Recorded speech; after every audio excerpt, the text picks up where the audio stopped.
In this segment, we will be talking about the building of the Type A longer combination vehicle.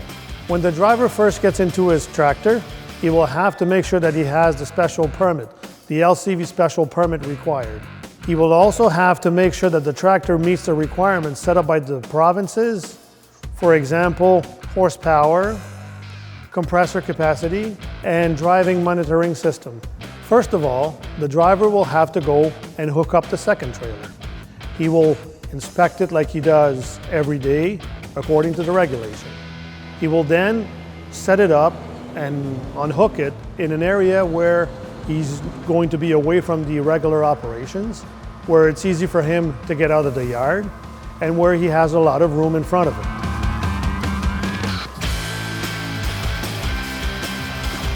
Second, the driver will have to go and hook up the dolly. He will position the truck beside the dolly in order to be able to supply air to it a little bit later after he's completed the inspection.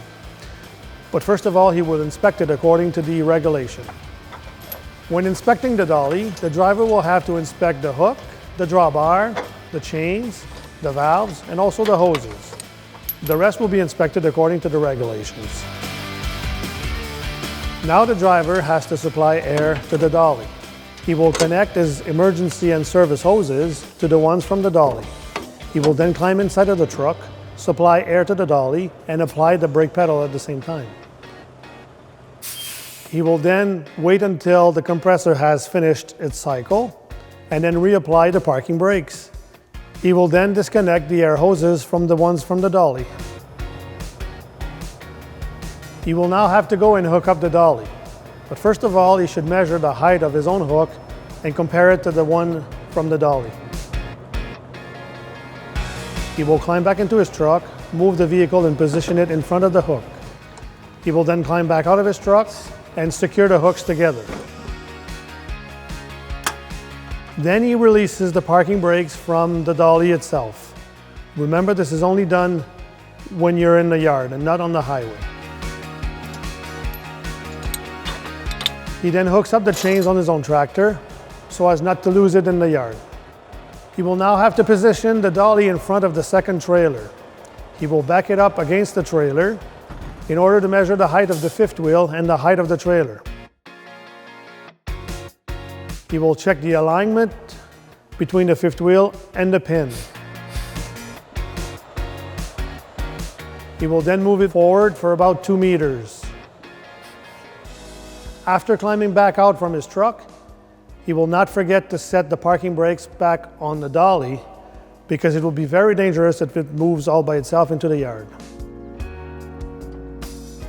To complete unhitching the dolly, he will have to set the landing gear down, unhook his chains, and also unhook the dolly from the hook.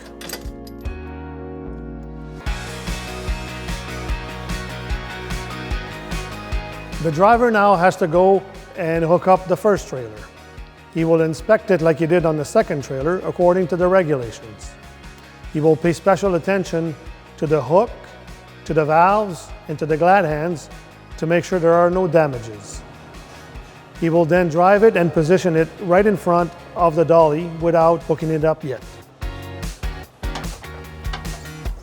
So we will climb back out of the truck and measure the height of the dolly and the hook from his trailer.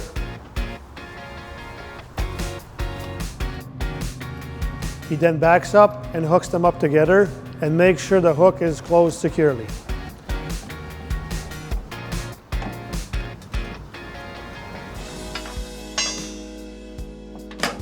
After this, he will hook up his glad hands, his service and supply lines to the trailer. He makes sure to open the valves to supply air to the dolly. After this, he will raise the landing gear from the dolly and hook up the chains to the first trailer. Now he has to hook up the whole thing to the second trailer. He will back up to the second trailer, hook it up, and do a tuck test forward to make sure it's hooked up properly.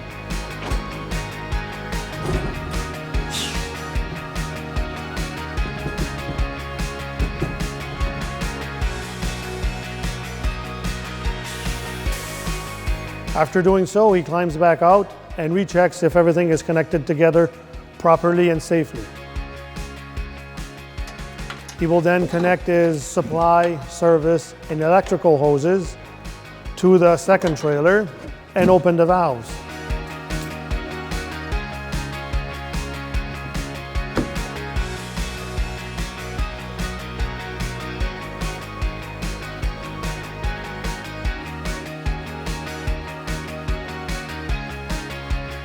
Finally, he will go and check the electricity and make sure all the lights are working on all of his equipment, including the dolly, and set up his LCV sign on the back of the second trailer.